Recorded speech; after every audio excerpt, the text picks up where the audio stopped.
It's very important that you have a rapport, you establish a rapport. In fact, what I've done is put the camera down. For instance, with John Lennon and Yoko Ono when we met him, it was a story they wanted. It was for a major sympathetic magazine with millions of viewers, and they wanted it.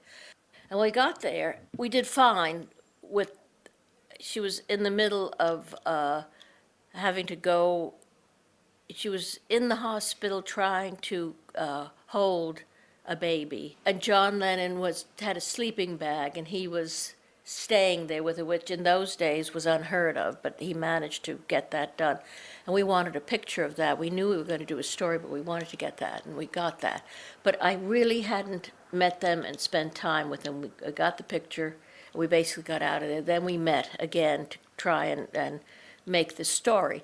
And by story in those days, photography did picture essays. So I was doing, along with the writer, a picture essay about them.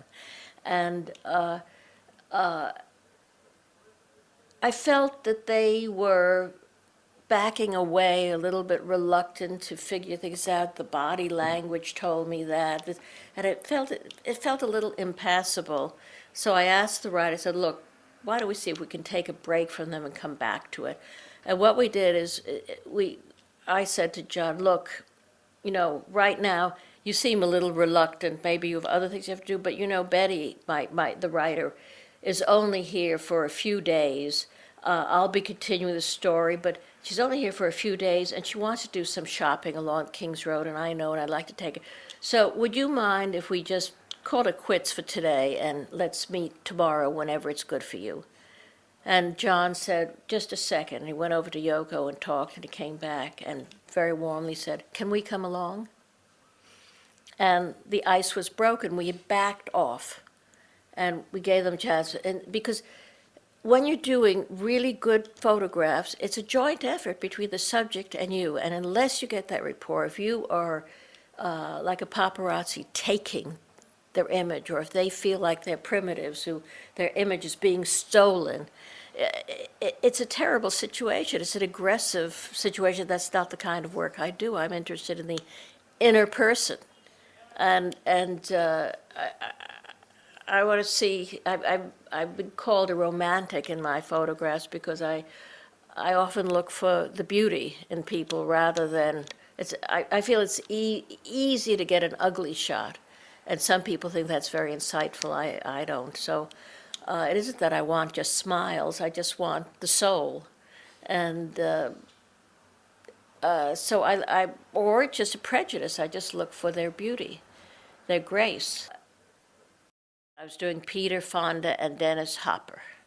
We're in New Orleans, and it sounded it sounded like a wonderful, basic American movie, American, almost a Western.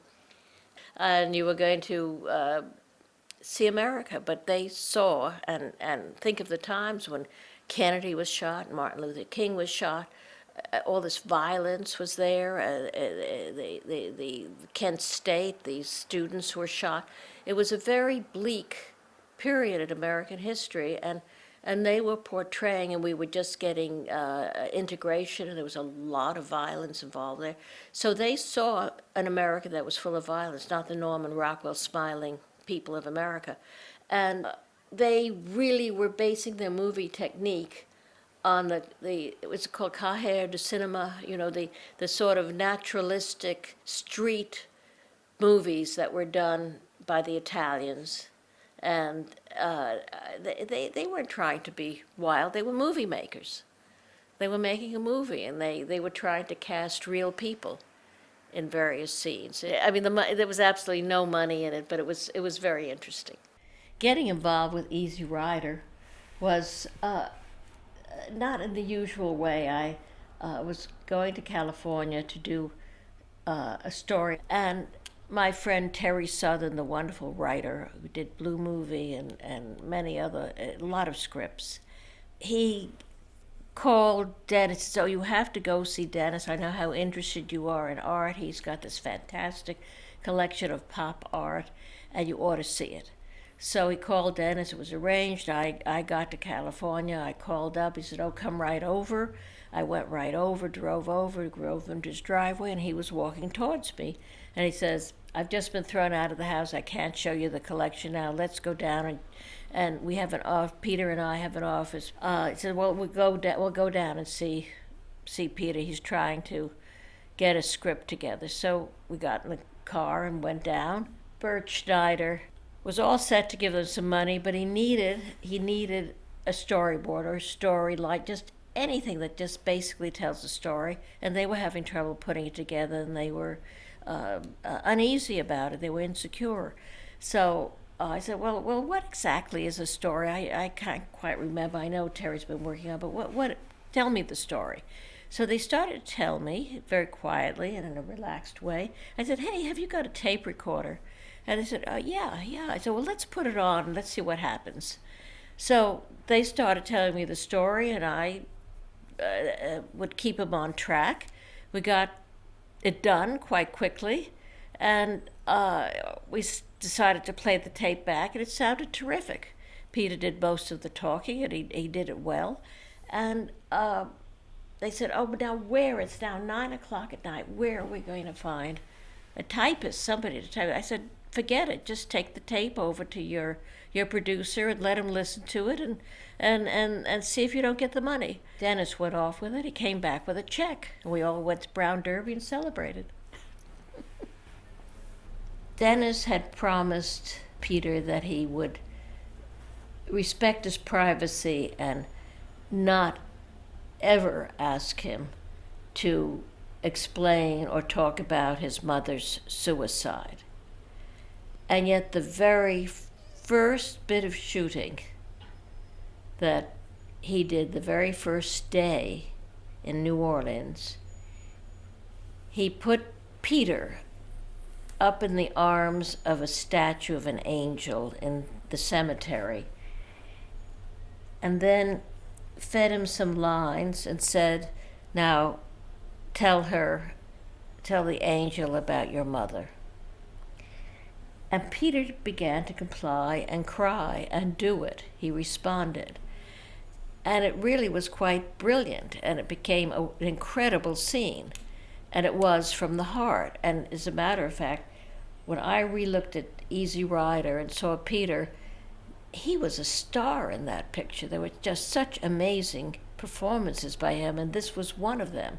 However, that day, when he came down from that, I have pictures of this, Dennis is looking triumphant. He had just achieved this great moment of cinematography, and Peter feels betrayed and hurt and saddened, and he just looks so crestfallen. And then he takes the hand of one of the women in the pictures, and they go off, and he needs to be comforted and soothed for this betrayal. And it's interesting because he described this in an autobiography, and I have the pictures. But it was successful. Doing that not unscripted scene was extremely successful. Leo Lass had two brilliant, charismatic stars, Marcello Mastroianni and Billy Whitelaw, and I heard about it at a party in London. I was talking to some friends, Bob Chardoff, who was the producer of it, his wife, Phyllis Rayfield, and I heard that they were going to be shooting some incredible orgy scenes for John Boorman the following day. So I asked the producer, I thought, boy, I was now working for Vogue and the Weekend Telegraph, and I thought this would be very interesting for them. And so I asked them if I could come on set and do something for possible use in these magazines when they were ready to release the film. And they said, sure, fine. And since I had attached connections still with all of my American publishers, they thought, well, this would be wonderful. So I was welcomed onto the set, and they were beginning the swim scene, the naked swimming pool scene. I moved upstairs to where the camera was shooting from, down on it, which was a good view. And again, I was welcomed, given a place to stand where I could freely get what I needed without worry about by the sound of the camera. And I looked down on the scene, got ready, and they all said, ready? And then Mastroianni turned to me and said, "Oh, pretty photographer, what are you doing up there, fully clothed? Take off your clothes and come and join us." So I was very flattered, delighted to be flirted with by Mastroianni. And but the camera said, "Let's go." They started the movie, and I started the photographs. And it was a very interesting work that day. They did both. I don't remember whether it was on one day or 2 days, but both scenes had this lighting which made things look almost deadly, like people had been drained of color, as if it somehow implied a certain death or decadence that was very surprising. I'm sure that this was a John Boorman touch. He deals so much with life and death, and here was this supposedly happy circumstance of people getting undressed and going to have an orgy, and yet it had a feel of rot. You somehow find a connection, and it isn't necessarily being a flatterer, or it's something where it somehow you start talking, and you somehow tune in to each other just as human beings, because they don't need me to praise their work or do an analysis of it. There are big experts doing that. Somehow, in a very short period of time, you have to evoke their respect for what you do. And I don't know how you do it. You just have, I think it's empathy. You just see them eye to eye as another human being, and they then see you as another. You just don't deal with, as best you can, you don't deal with their fame and celebrity, or you just try to relate as another human being who's trying to do a job, and you're asking them to cooperate with you and make this thing come off. When I arrive on set, I look around and try to figure out what's the story that will get into a magazine and be of interest to many people, whether the picture is a great picture or not. And to me, the story was Monica Vitti. And so I concentrated on her, but I did it from a distance. She seemed a little nervous and touchy, and so I took my long lens, which I love anyway, because I love the perspective that it creates. I like that flattened look where the background comes forward, and you often have blurriness in the background. You can focus on the star. And I took pictures of her really between shots or during setups when she was just not on camera. And she was wonderful, talking to other people. She was very expressive, waiting for her moment to begin. She had a sense of presence, but maybe a little fear. There was great expression in her face. In any event, I hadn't gotten near her or even had an introduction yet, but I did send over a sheet of pictures to say which ones does she like. And next I'm called into her dressing room, and she tells me that she's never seen better pictures of herself. She's really pleased. Would I like to do a special session with her? Oh my God, this was amazing. I was doing a story about collaborators, either pairs, marriages, partners, collaborators.